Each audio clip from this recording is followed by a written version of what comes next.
Welcome to the Toffee Blues, your source for all things Everton. I'm here to bring you a roundup of all the news from today, Saturday, the 27th of March. And there's a little bit of Everton news to bring to you. Obviously, just on the back of a great day for the club yesterday, learning that the stadium plans have been approved by the government.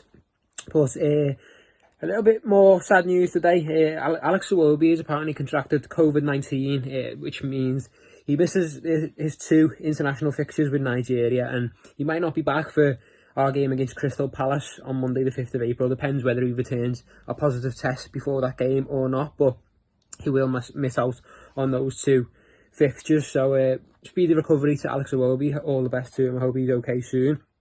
So he will miss those 2 games with his country. Apart from that, we have news on Aaron Ramsey. Apparently Everton are interested in him, according to a couple of Italian outlets specifically. Of course, he's out in Juventus at the moment, and Tutto Mercato Web have reported that Tottenham have reportedly joined Everton in the race for Juventus midfielder Aaron Ramsey.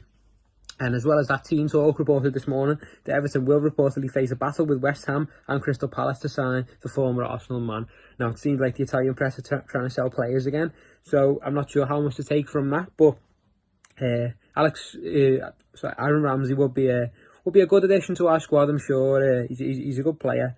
Not paid too much attention to how he's getting on at Juventus, but he was a quality player when he was in the Premier League, and he's still got that quality now, even if he may be out of favour at Juventus.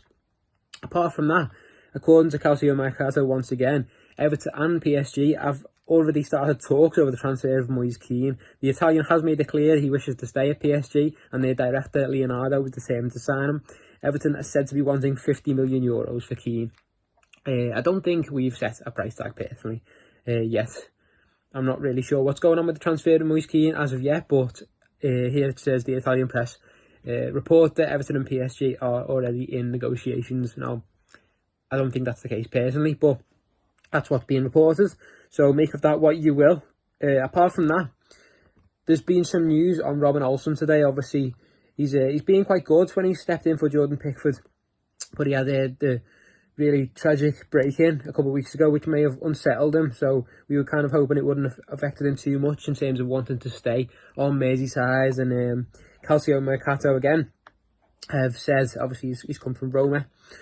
They've said he would like to leave because of the armed robbery that took place at his family home earlier in the year, and they believe he could head back to AS Roma and stay there instead.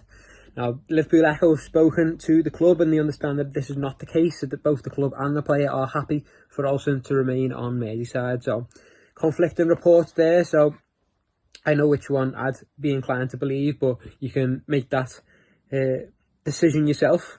I think it's quite clear what's probably going on, but yeah, those are the reports.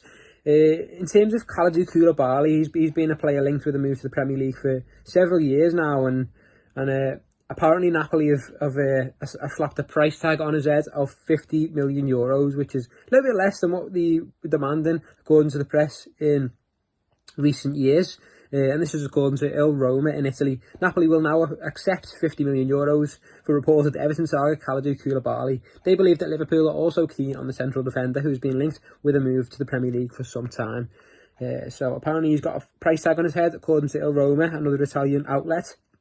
So that's another rumour. So we're not really sure about that, but that's another rumour thrown out there for today.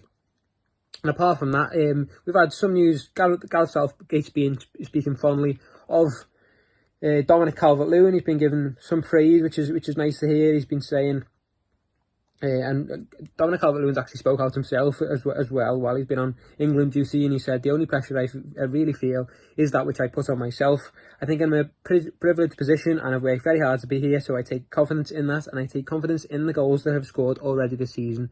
So when I do step on the pitch, I believe I'm going to score. I can't really affect anything else other than when I'm on the pitch, so I try and concentrate on that.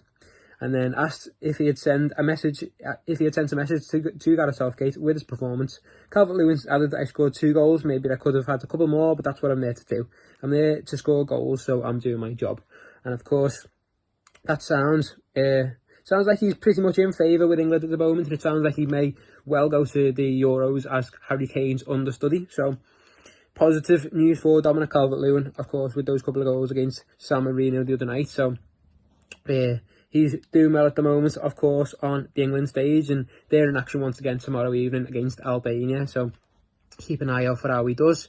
Of course, without Michael Kean in that squad, and Jordan Pickford, of course, through injury, so we'll keep an eye on Dominic Calvert-Lewin, and I'm sure we'll bring you an update on that. But that's pretty much all the news from Everton today coming out of the club. So that's all the reports and the rumours anyway. So let us know what you think of them, whether you're as sceptical as me on some of those foreign reports coming out of Italy, and you may well think there's some truth in them, so let me know if you do, because there may well be, to be fair. But yeah, please let me know what you think in the comments, and I hope you enjoyed watching the video nonetheless, and join us next time on the Toffee Blues.